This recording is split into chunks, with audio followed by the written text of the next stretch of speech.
So, as Danielle's support worker, do you want to tell us what difference the COVID-19 restrictions made to Danielle's life as a disabled person? Well, she really struggled. She couldn't see her dad. She couldn't really go out and do the things that she would normally do. So yeah, I'd say she found it quite hard. Okay, thanks for that.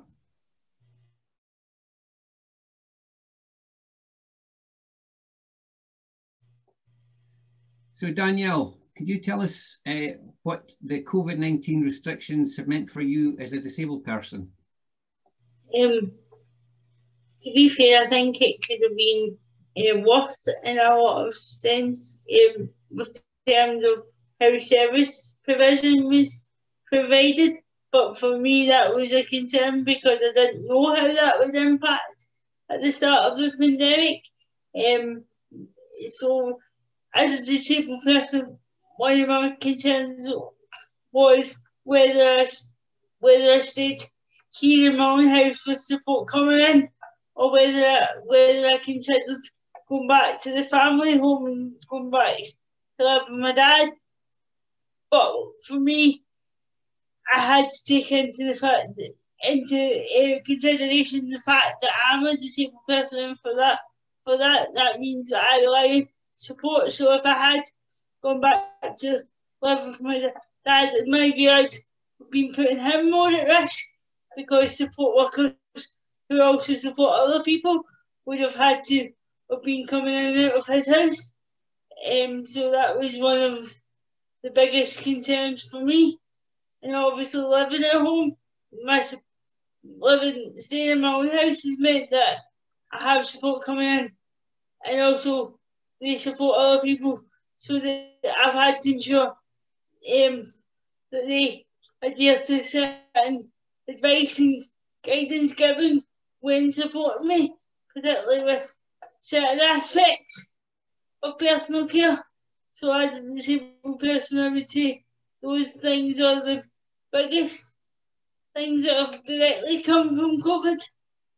All right, thank you very much, Danielle.